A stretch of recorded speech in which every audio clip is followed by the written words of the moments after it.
2 free throws for 60. A 60-point game for Kobe Bryant. What a performance. What an exit for number 24. You couldn't have written this. 45-50, 45. There goes Davis. Oh, my God. Davis is going to run it all the way back. Auburn's going to win the football game. Step back. Walker. Cardiac Kemba does it again. UConn wins at the buzzer. Leading by 3 as Boone hits it to deep left. That might send the Yankees to the World Series. Oh, the hero in Game 7. Hey everybody, welcome to the 4th episode of the Aspire Podcast, where we aspire to inspire you. I'm your host, Tyrese B, and we have another special guest today. He is a former Division II football player and is currently a chief analyst and tight end special team assistant at the University of Akron. Welcome, Joshua DePasquale. How you doing today, man? I'm good, thank you. How are you? I'm doing pretty good myself, man. I cannot complain. So, great. So I always start off this episode asking my guests about their upbringing. So where are you from, man? I'm originally from the Pittsburgh area. Man, I know that's pretty cold out there. Pittsburgh is a pretty cold city. So how is the weather? Is it the weather always cold up there, or how is that? Weather's about the same in Akron too. It's only about an hour and a half, 2 hours away. So, it's definitely a little cooler than where you're at. That's for sure. Definitely, for sure.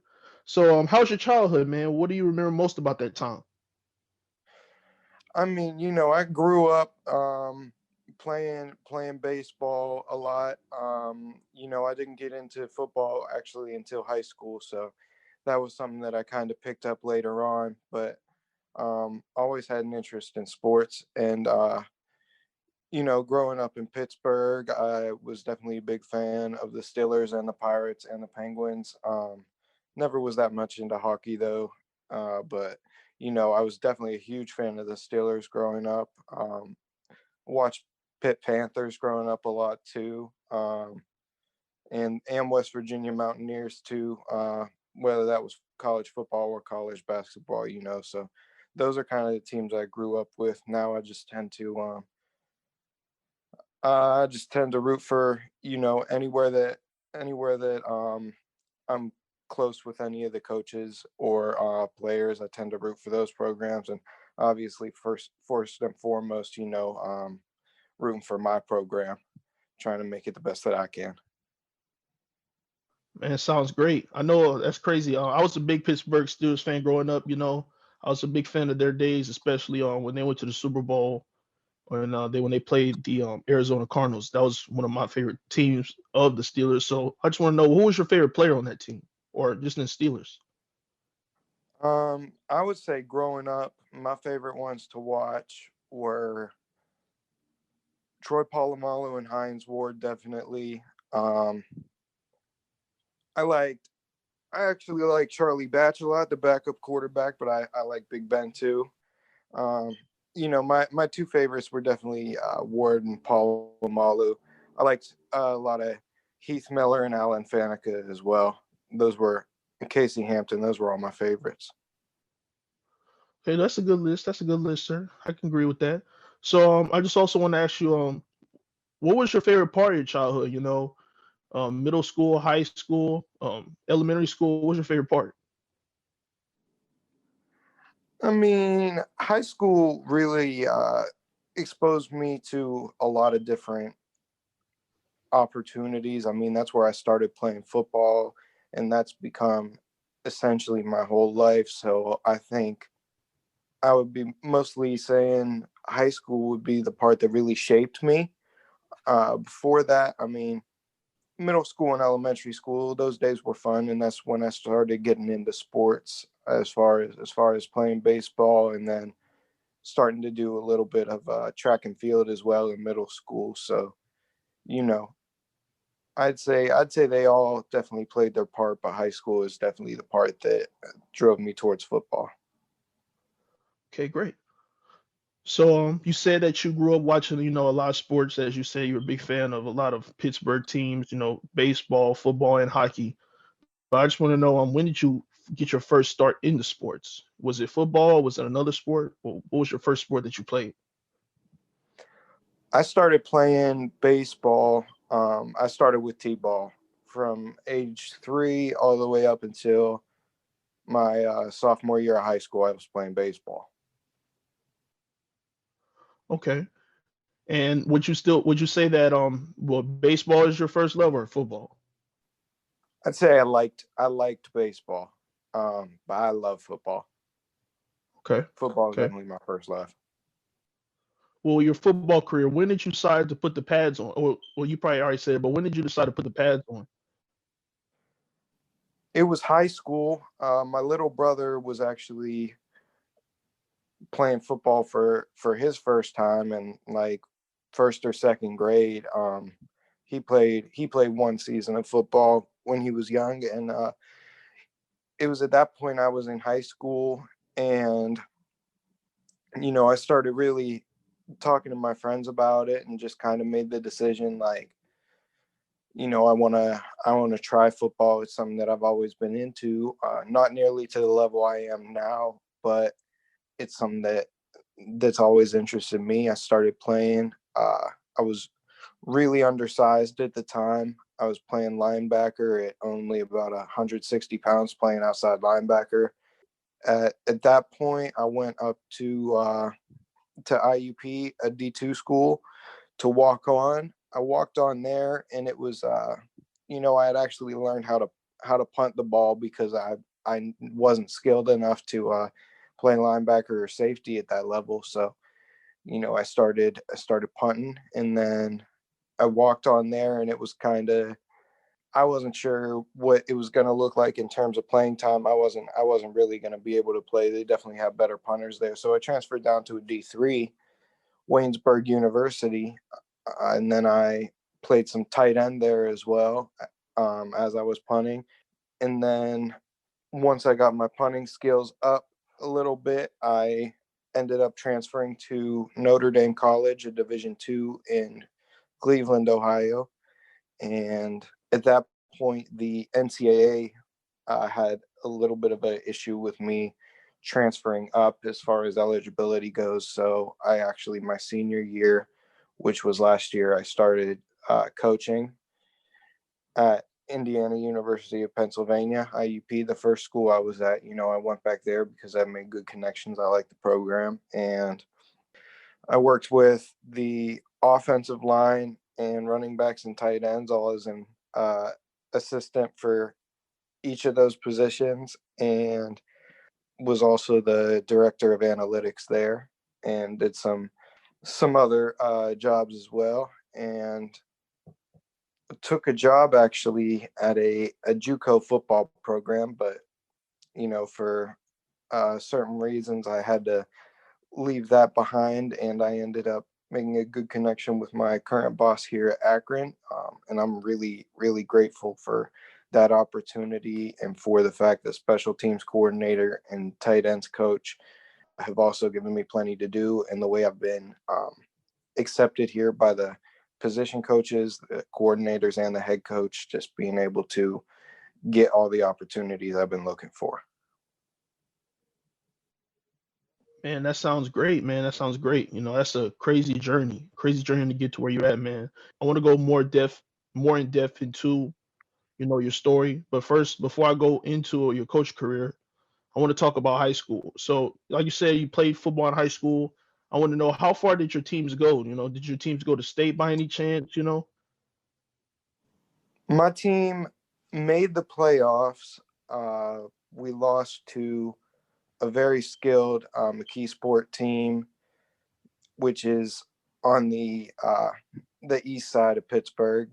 Very skilled team, and their star player was Khalid Hudson, who ended up going to Michigan as a linebacker. He played running back and linebacker in high school, and then I believe that he's playing on Sundays now in Washington. Oh man, that's crazy. I mean, it's just cool to see, your teammates and former people that you play with, make it, I know you just said you talked about your D3 and D2 days, so I want you to let's start at D3. How was that experience, playing? For you tell the listeners that that that really don't necessarily know about D3 football, could you explain to them how it is different from the other divisions? The biggest difference between D3 and any other level of football is that there is no athletic aid given to D3, so there's no any type of scholarships for athletics given to Division 3 athletes. They're pretty much playing just because they want to keep their career going, and they want to have a collegiate career. And even at that point, there's still a lot of Division 3 people who get opportunities at the pros. I think the biggest name uh, current NFL player that I can think of is Pierre Garcon, who played at Mount Union. So, I mean, he was a Division 3 player as well. There have been some other ones that I could name, but they're not as big of names as Pierre Garcon. Our head coach here actually played at Division 3, John Carroll, and ended up being backup quarterback behind Peyton Manning for several years in the league. So, there's a lot of while it's not the highest level of football, and it's not offering athletic scholarships, there's still a whole lot of skill that can come out of D3 football. Man, that's crazy. I didn't know all about the aid situation. I thought y'all, got the same aid as, other conferences did. Yeah, no athletic scholarships at the D3 level. They start at D2, and that's kind of specific to each school. And then once you get to both of the Division 1 subdivisions, it's mandated across the board the amount of scholarships you're allowed to give. So how did you pay for school? If you don't mind me asking, did you have to work? Did you have scholarships that they give out or like financial aid? So I had some scholarships. It was mostly financial aid. It was mostly student loans. I was to say I know it's not something that a high school player wants. So which leads me going into this question: if you had any advice for any high school players that are seniors right now, coming into a D3 school. I would tell them that you definitely have certain things to think about that you're already thinking about, like playing time or the finances. But something I didn't realize at first is the football program that you're with, especially if you're looking for a career in football. The program that you're with can really be made to mold great coaches and great GMs and anything throughout sports. So I know the head man here played and was the head coach at John Carroll. Most of the GAs around our staff and some of the quality control, even position coaches and some coordinators all have tied to John Carroll. So, there's places like that. That's the specific one, obviously, based on where I'm at. But there's places like that where you're not only giving yourself the best next 4 years, you're already putting yourself in position just by where you're at to be able to keep it going, and be successful in your entire life. Man, that was great advice, man. I hope, the listeners got some of that, and hopefully, they can use it. So let's go into your D2 career. Like you said, I think you said that you didn't play that much. So I just want to know, can you go into more into depth about that? Yeah, so I transferred in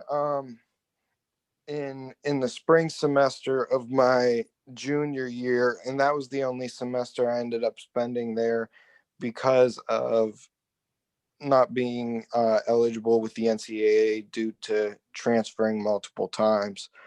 Uh, you know, it was a great program to be a part of. A lot of that staff is now at Lenore Ryan, which is another D2 powerhouse, and that one's located, I believe, in North Carolina. Uh, they're all doing pretty well down there. They're not playing right now because of COVID, but they're having a great program build up there, from what was already a pretty storied program. And Notre Dame College still has some of the coaches that were there.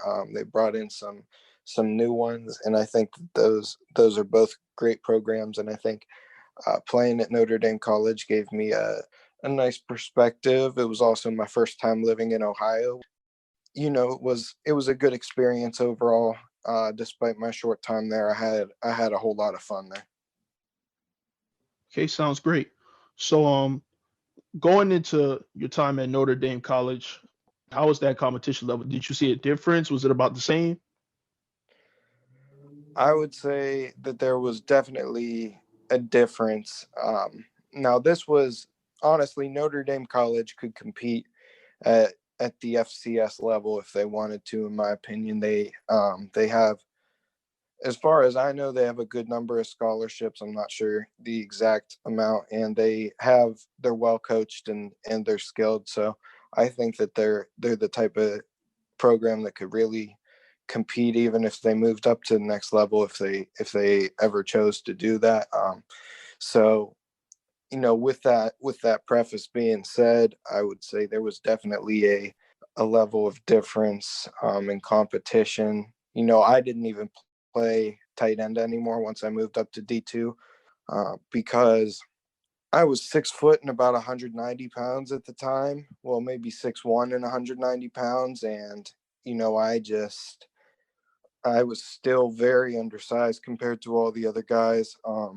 And I just wanted to focus on my punting. And even with that, there was a lot of difference between the skill level and the depth at all of the specialist positions and really every position across the board. There was an occasional player at Waynesburg that would have been a good player at Notre Dame College, but overall, just because of the difference in skill level and scholarship money to be given out between those two divisions, it definitely does create a difference in skill and in size. Okay. That's what I was kind of expecting, because like you said, as you said, it's more a lot of things to think about, more recruiting, more scholarship possibilities, things such of that nature. So how is the playoff situation, when you were at Notre Dame College? You said they were a powerhouse. Did you guys happen to, make a run by any chance? I was there in the spring after they won their conference the year before. So after the spring game, everybody that was on that team got a ring. Unfortunately, I did not, but it was still cool. It was still cool to be a part of such a good program. Yeah, they went to the NCAA Final Four the year before I was there, and then it was at that point that I started my coaching career at IUP. And when I was there, we did go to the NCAA Division II playoffs, and we were number 2 in our division, only second to a team that ended up being, I believe, a semifinalist for Division II champs. Man, that's crazy. They should have gave you a ring, man. They should have gave you a ring. I mean, honestly, I've never gotten a ring in my 4 or 5 seasons. Well, it's been more than that now. My probably 6 seasons. I've never gotten a ring in that amount of time. So, I'd like to earn my first one, I guess. Man, I know those rings are a big deal, especially when you get up to that college level. I mean, everybody that plays, football wants a ring. I appreciate that, and yeah, I like to think it's coming soon as well. All right, so Joshua, let's go into your coaching career. Can you tell what IUP is for listeners that don't know? IUP is called Indiana University of Pennsylvania, so it's in a town called Indiana, PA. It's a top D2 program. It's got a really storied history as a Division II program. They go to the playoffs. They've been there almost every year. I'd say since I left high school, they've had 4 seasons, and I think 3 of them have gone to the playoffs. Once they won their super region and conference, so they went to the national semifinals that year. And that was a team that had a really nice run. So that it's a great football program to be a part of. Very storied, a lot of successful NFL coaches, successful college coaches have been a product of that program. Okay. So, Joshua, how many years were you there? I did the 1 year coaching there. I did my senior year, and I completed my degree. But before I walked on there, like I said, that was where I was at first.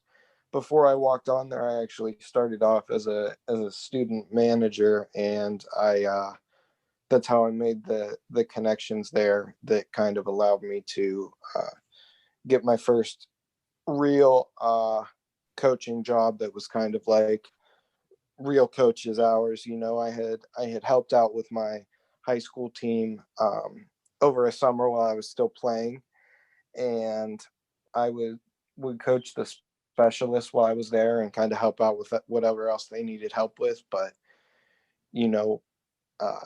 getting to IUP for that one season, that was really my first real coaching job, I'd say.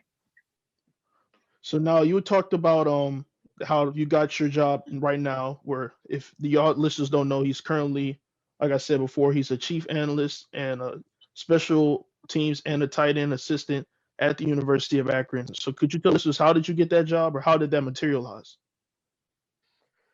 Well, I had written a few articles on analytics, and I had started, trying to build a network. And the director of analytics, my boss here, he is the one that kind of took interest in the work that I had sent him, and said, he'd like me to join his staff. I looked at a couple other programs, but I made the decision that Akron is where I wanted to be. I had a couple other, whether they were job offers or offers that were probably gonna end up on the table. I decided that the Akron is where I really wanted to be, and I think I made a great decision with it. That sounds great.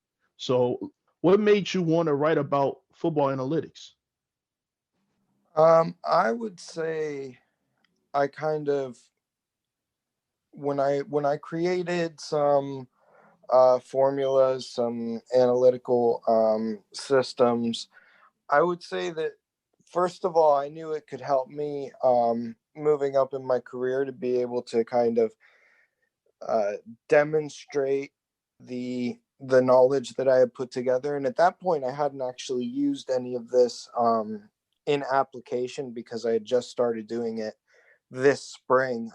We started kind of using it in application here now at Akron to a certain extent. But, when I was back then, I just kind of wanted to get my name out there as someone who has that level of credibility and skill in analytics. And I also wanted to be able to share some of my formulas and ideas, just for people to be able to use it and to kind of do my little part in helping make the game a little better and a little more analytical. Oh man, that's great. Especially now going into 2020, I think analytics is one of the biggest things that, a lot of not just even college, but a lot of high school programs and pro programs have used it. Analytics has, been broad over many of sports. I think that's a pretty big deal that you're talking about.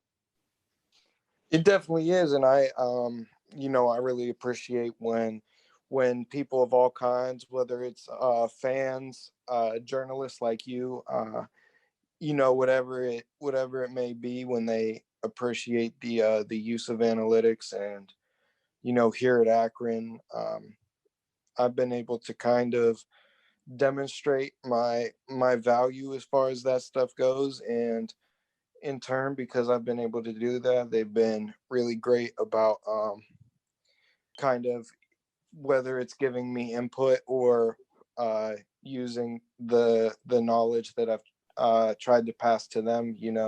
They've been really great about kind of giving me that role here.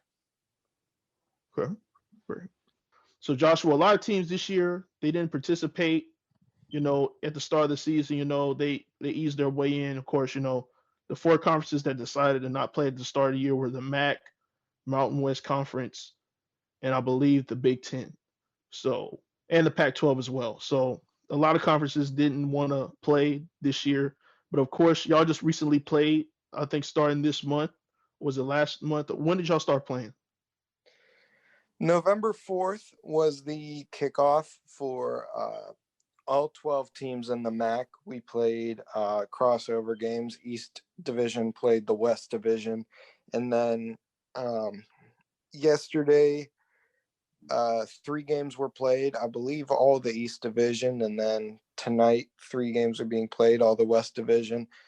And there's going to be 6 total games, being Wednesdays for week 1, Tuesday and Wednesday for week 2, Tuesday and Wednesday for week 3, and then Saturdays for the rest of the season. So we went really heavy on the midweek MACtion this year. Got 3 games, 2 of which have been played already for us.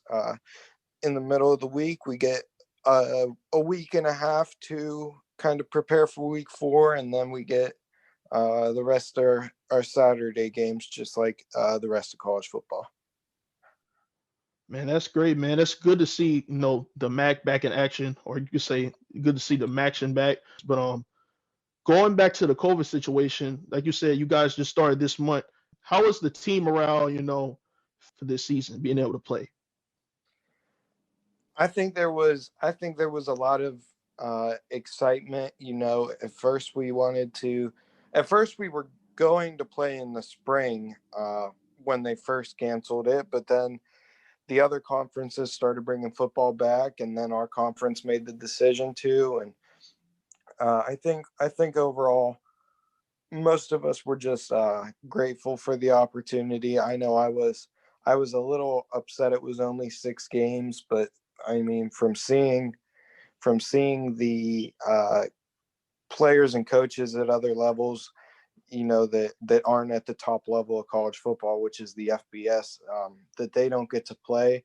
I've kind of become grateful for the fact that we get to play it all, even if it's only 6 or 7 games, depending on if you make the conference championship. So you're saying in total that you only will have possibly 8 games played? Well, we have 6 regular season games, and then we have a possibility at a conference championship and a bowl game, but they only scheduled 6 games for each team. Well, like you said, that's kind of tough. I feel like y'all guys should have gotten more because, a lot of these other conferences are playing, either 11 games or, way more than, just 8 games or 6 or 7 games, So, but then again, I understand it because, a lot of teams, of course, a lot of players this year have gotten COVID, especially with my school, UNT. I think we canceled our last 3 games because of COVID. So it's been pretty crazy time, but, it's just good to see college football back this year in general. Right. I definitely agree. So Joshua, what do you think about, your team's chances this year? Right now, of course, y'all have had, 2 games so far, sitting at 0-2 right now. But however, last game was pretty competitive. So let me ask you, what do you think your team needs to do, to pull off that win next week? I'm just really looking forward to the way we continue to grow.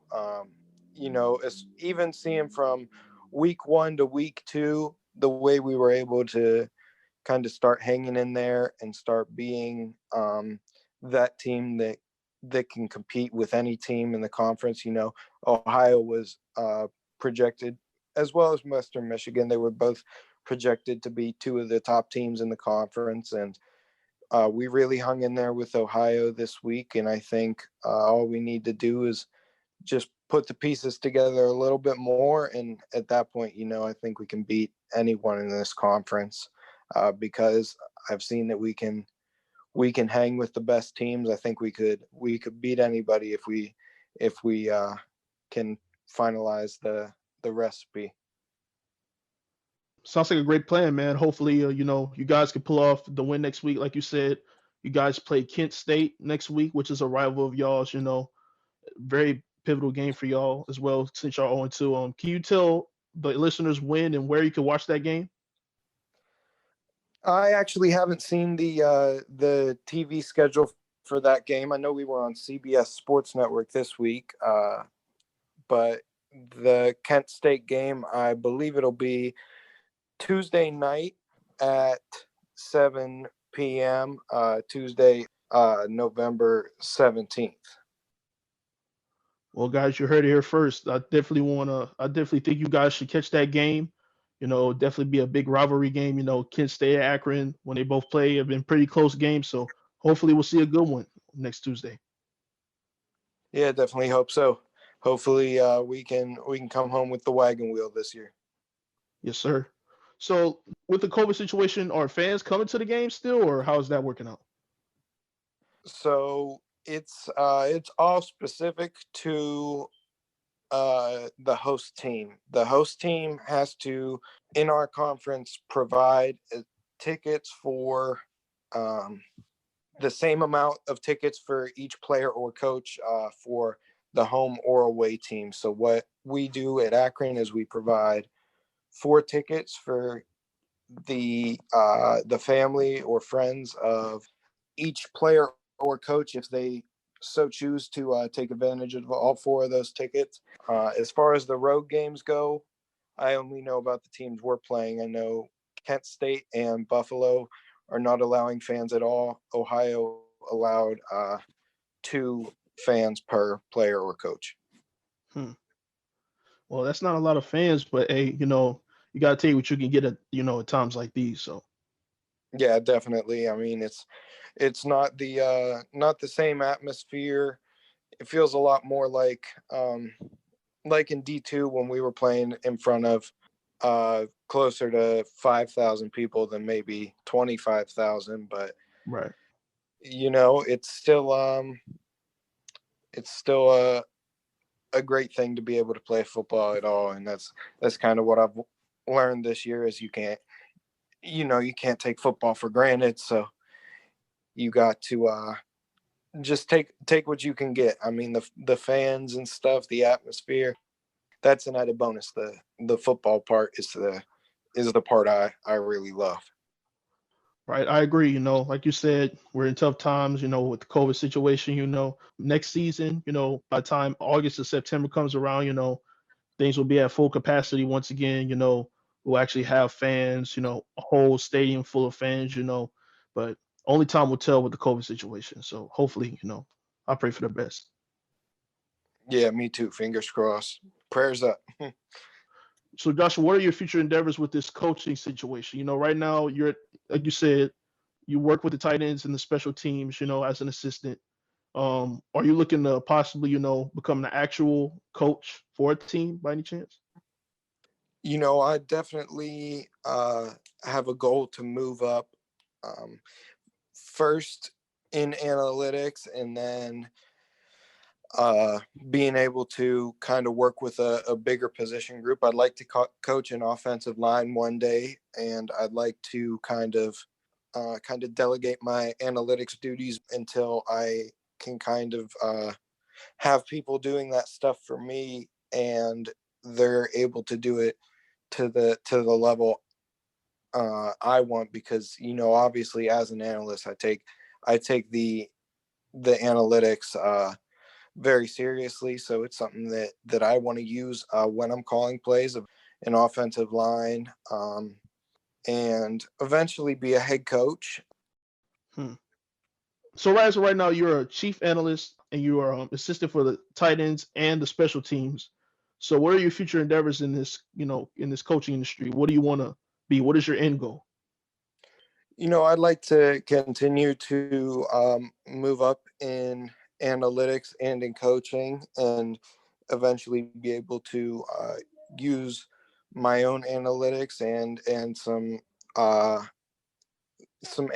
that I've been able to pass down, and then be able to move up into coaching an offensive line one day, calling plays, and eventually I'd like to be a head coach, but I'm not sure how much of a rush I have there. I think I'd like to enjoy my time as an offensive coordinator first, whenever that time may come.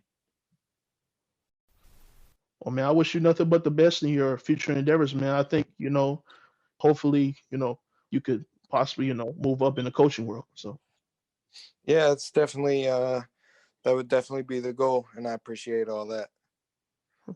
so going into football analytics, like you talked before, like I said, a lot about analytics. Have you ever thought about, doing your own website by any chance? Or, so have you ever thought about doing something like that?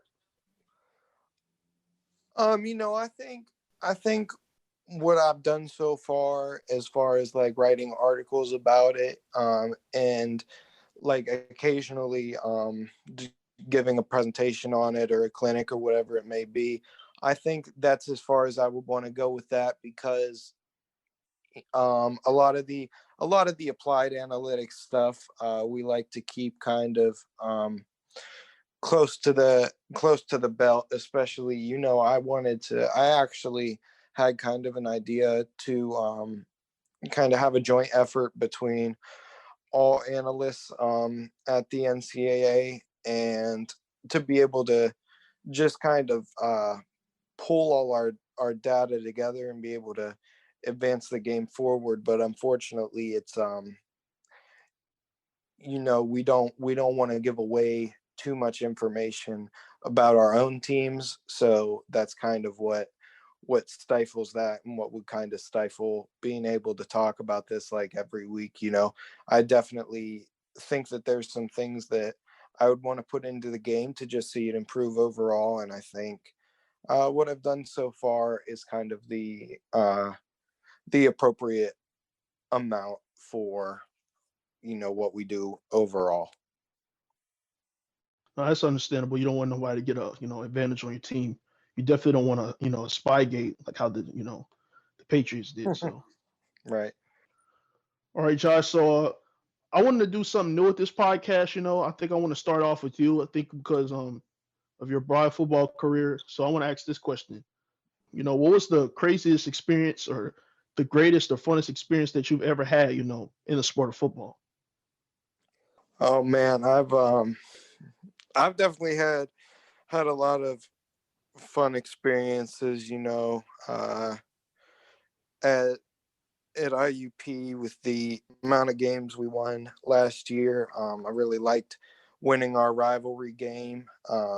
There were, I've had plenty of fun times as far as winning those games goes, and then this year, as far as